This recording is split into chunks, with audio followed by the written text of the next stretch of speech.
पिताजी, आपके आशीर्वाद से और गुरु वशिष्ठ जी के मार्गदर्शन से और ईश्वर की कृपा से हमने समस्त तीर्थों की यात्रा पूर्ण कर ली है। अब केवल सरयू का तीर्थ बाकी रह गया है। पिताजी, कुछ समय में वह भी पूर्ण हो जाएगा। बेटा श्रवण, क्या बात है पिताजी? बेटा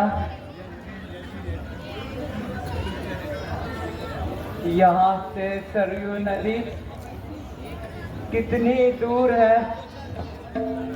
बड़ी प्यास लगी है।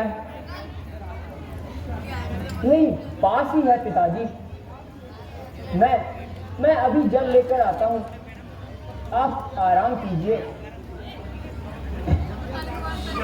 बेटा जरा संभाल के जाना और जल्दी आना, रात्रि का समय है।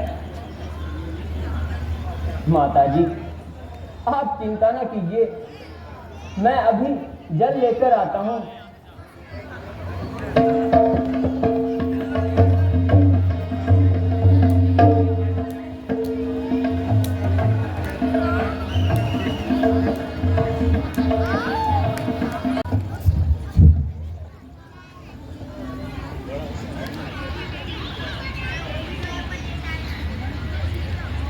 काश हम अपने शरवण को देख पाते, काश हम अपने शरवण को देख पाते, काश हम अपने शरवण को देख पाते, काश हम अपने शरवण को देख पाते।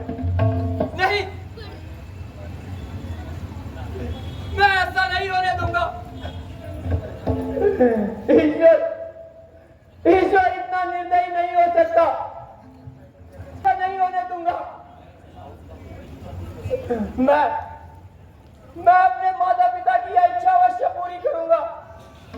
जो तेरे में है और उनके भाग्य में नहीं, उनके बारे में तू क्यों चिंतित होता है?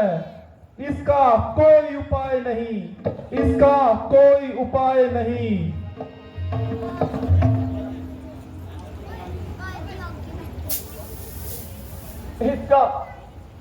इसका कोई उपाय नहीं। इसका कोई तो उपाय होगा। मैं महाराजा दशरथ के दरबार में जाऊंगा। वहां तो एक से एक भूत और भविष्य के ज्ञाता बैठे हैं। वे मुझे अवश्य कोई ना कोई उपाय बताएंगे।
सखा मैं तो सहारा मानता तेरा।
गाड़ी को थोड़ा आगे करना था, थोड़ा वैसे तो कुछ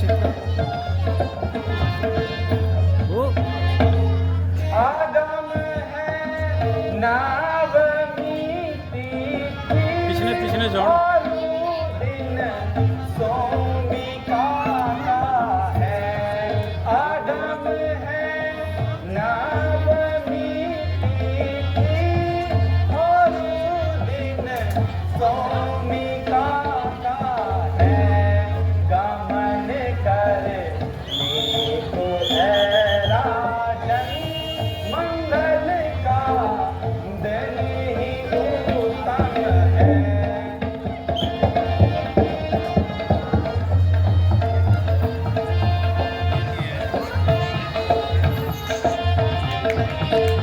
महाराजा प्रणाम।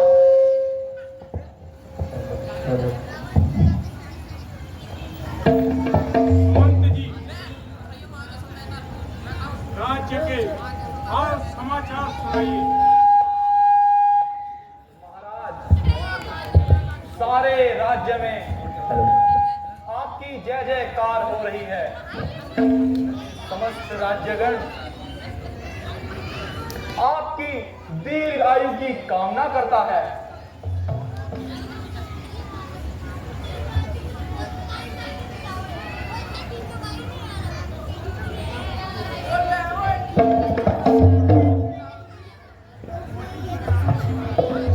महाराज प्रणाम। चिरंजीव रहो। महाराज अयोध्यापति की जय हो। महाराज पितृभक्त श्रवण कुमार आपके दर्शन के लिए दरबार में आना चाहते हैं। यदि आ जाऊं तो उन्हें अंदर ले आऊं। क्या कहा श्रवण कुमार? आ रहे हैं, उन्हें सम्मान पूर्वक अंदर ले आइए। जो आज्ञा महाराज।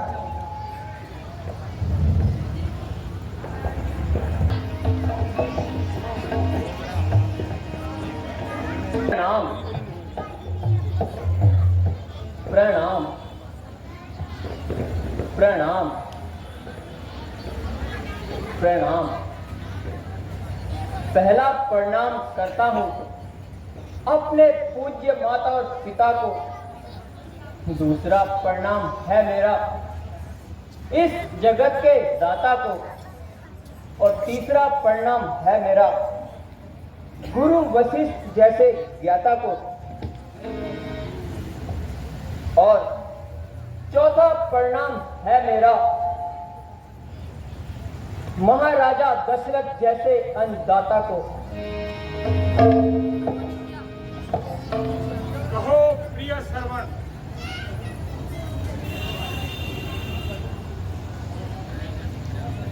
यहाँ प्रजा आपका स्वागत करती है।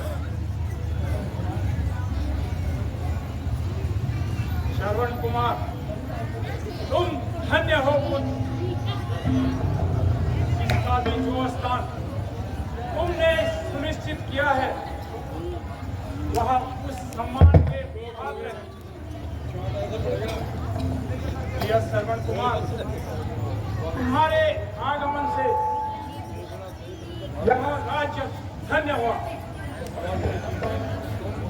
एक पितृभक्त को हमारे राज्य में होना बड़ी गौरव की बात है। महाराज, यह तो आपकी महानता है, अन्यथा मैं अभागा इस सम्मान के योग्य कहाँ।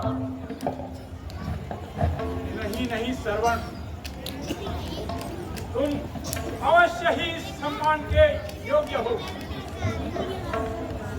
धन्य है वह माता पिता जिन्होंने तुम जैसा पुत्र पाया। कृपया अपना आने का कारण बताइए। महाराज, आप तो जानते हैं कि मेरी जिंदगी का एक ही लक्ष्य है कि मैं अपने माता पिता की सेवा करूं। महाराज, मैं बड़ी उम्मीद लेकर आपके पास आया हूं। कहो प्रिय श्रवण, निसंकोच होकर कहो, मैं तुम्हारी क्या सहायता कर सकता हूं। महाराज, आपके दरबार में तो भूत भविष्य के ज्ञाता बैठे हैं। यदि कोई मेरे माता पिता की कोई नैनों की ज्योति वापिस लाने का उपाय बता दे तो मैं आपका जिंदगी भर आभारी रहूंगा। और सरवर, तुम जानते हो कि तुम्हारे माता पिता अंधे क्यों हुए? नहीं गुरुदेव, मैं उनकी निष्कपट सेवा के अतिरिक्त और कुछ नहीं जानता। यदि सत्य माने तो उनके अंधे होने का कारण तुम ही हो। क्या कहा गुरुदेव? उनके अंधे होने का कारण मैं हूं? कैसे गुरुदेव? कैसे गुरुदेव? कैसे? बताइए गुरुदेव, बताइए गुरुदेव, बताइए। उठो पुत्र, बात सुनो। तुम्हारे माता पिता के कोई संतान नहीं थे। उन्होंने कई प्रकार के यज्ञ किए, जिससे ब्रह्मा जी ने प्रसन्न होकर के उन्हें एक वरदान मांगने को कहा। तो उन्हें पुत्र रत्न की कामना हुई, किंतु उनके भाग्य में ये नहीं था। तथा ब्रह्मा जी ने कहा, पुत्र तो होगा लेकिन तुम उन्हें देख नहीं पाओगे। तुम्हारे माता पिता ने तुम्हारे लिए अंधेपन को स्वीकार कर दिया और हर सदगुरु तुम्हारा जन्म हुआ। गुरुदेव, मैं कितना कलंकित हूँ। निसंदेह मैं ही उनके अंधे होने का कारण हूँ गुरुदेव। मैं ही उनके अंधे होने का कारण हूँ गुरुदेव। क्या गुरुदेव, क्या मेरे माता पिता की कोई नैनों की ज्योति वापस आ सकती है? आ सकती है पुत्र, अगर तुम कष्ट कर सकते हो तो। क्या कहा? क्या कहा गुरुदेव? मेरे अंधे माता पिता की कोई नैनों की ज्योति वापस आ सकती है? कैसे गुरुदेव? कैसे गुरुदेव? बताइए गुरुदेव, बताइए, बतलाइए उपाय कि पूरी है आशा हो, अंधों की आंख में प्रभु ज्योति का वास हो। बेटा सर्वम, यदि उन्हें संपूर्ण तीर्थों की यात्रा कराई जाए तो उनके नैनों की ज्योति आ सकती है और वे इस दुनिया को देख सकते हैं। सत्य गुरुदेव, बस केवल इतने से कार्य से उनकी नैनों की ज्योति वापस आ सकती है। यह कार्य तो बहुत आसान है गुरुदेव।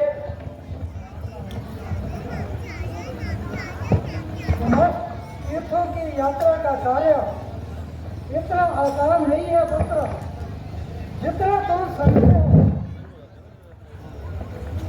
बेटा श्रवण, यदि इस यात्रा के लिए हाथी, घोड़े, धन और किसी भी वस्तु की आवश्यकता हो, निसंकोच होकर ले जा सकते हो। राजन, आपकी इस उदारता के लिए श्रवण आपका आभारी है, किंतु मुझे केवल आपका आशीर्वाद चाहिए। अन्य वस्तु की मुझे कोई आवश्यकता नहीं राजन। महाराज, अब जाने की आज्ञा चाहता हूं। जाओ श्रवण, सूर्यदेव आपकी मनोकामना पूर्ण करे।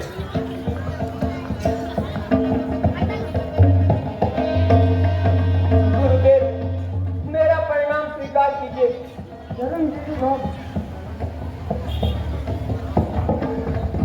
उन नैनों पर ये प्राण हंसते हुए चढ़ाऊंगा। प्राण त्यागने से पहले सब तीर्थ उन्हें करवाऊंगा। बैठाकर कावड़ में उनको तीर्थ करवाने ले जाता हूँ। माता पिता की सेवा में ध्यान अपना लगाता हूँ।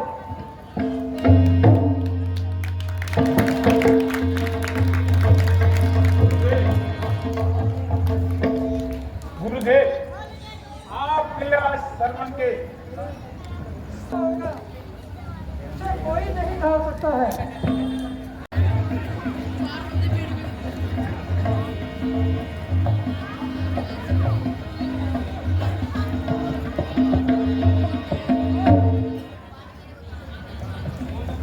सेनापति, मृत तृष्णा का यही उचित समय है। हमें सतर्क रहना चाहिए ताकि शिकार भाग न जाए। अति उत्तम है महाराज।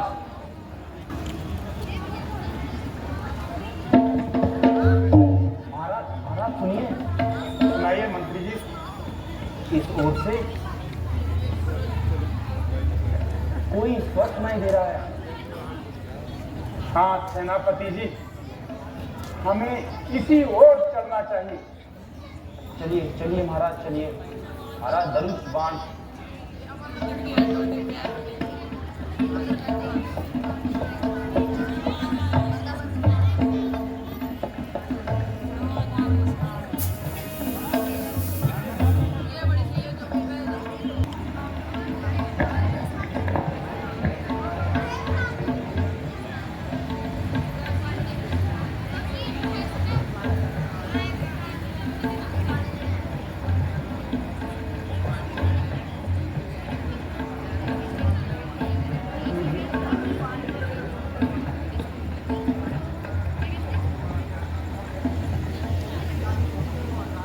चांदनी क्या चटकती है, सबसे निर्मल ये धारा है।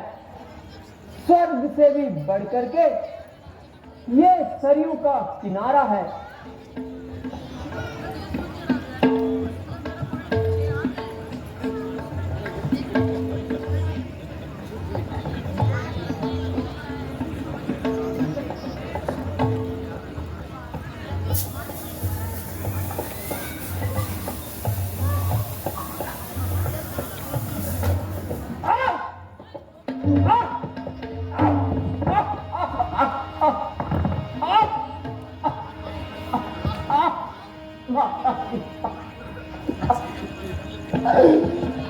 माताजी, पिताजी,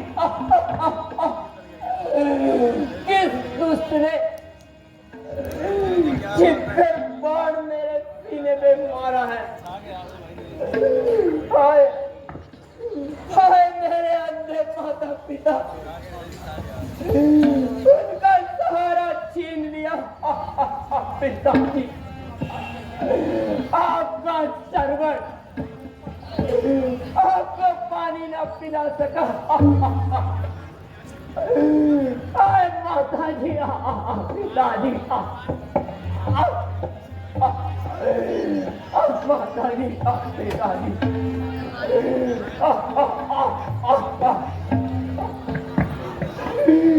मैंने जान तेरा क्या बिगाड़ा, तेरे सीने पे क्यों तूने मारा। मैंने जान तेरा क्या बिगाड़ा, तेरे सीने पे क्यों तूने मारा। माता पिता, पिताजी, पिताजी,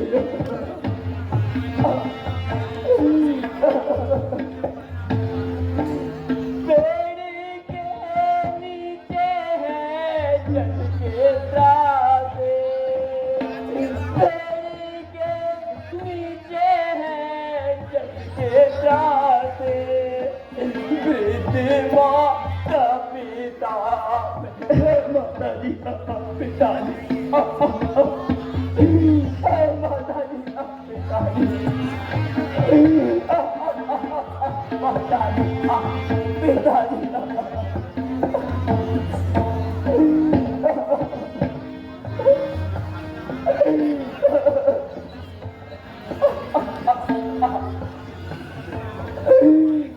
माता जी, पिताजी,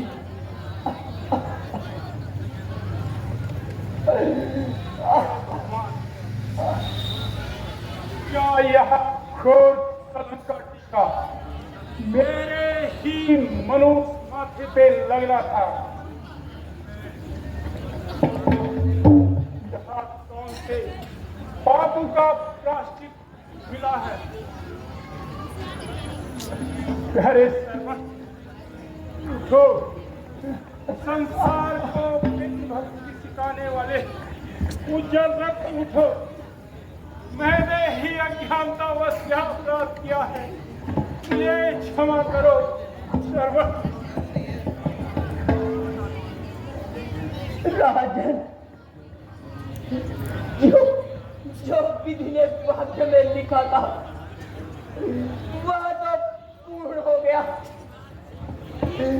राजन, अब आप दुखी न होइए, तथा इतना कीजिए कि यहाँ से कुछ दूरी पर मेरे अंधे माता पिता प्यासे बैठे हैं।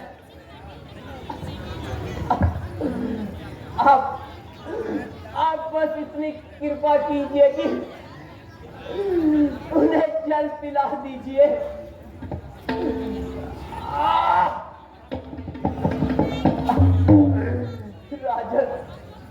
राजन, अति तीव्र पीड़ा हो रही है। कृपया करके इस बाण को निकाल दीजिए।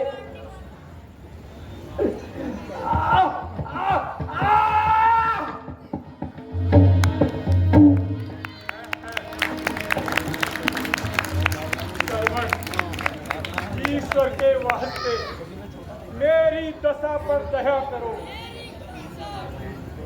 है क्या संसार को माता पिता की भक्ति सिखाने वाला श्रवण अब इस संसार में ना रहा। सेनापति जी, मैंने सोचा था जब श्रवण अपने माता पिता को इस यात्रा कराकर आएगा तो ऐसे पुत्र रत्न को धूमधाम से हाथी घोड़े पर बिठाकर पूरे नगर के बाजारों में हरवण कराऊंगा। हरवण को पुकार रहे होंगे। उचित यही है कि उसके माता पिता को धैर्य बनाओ।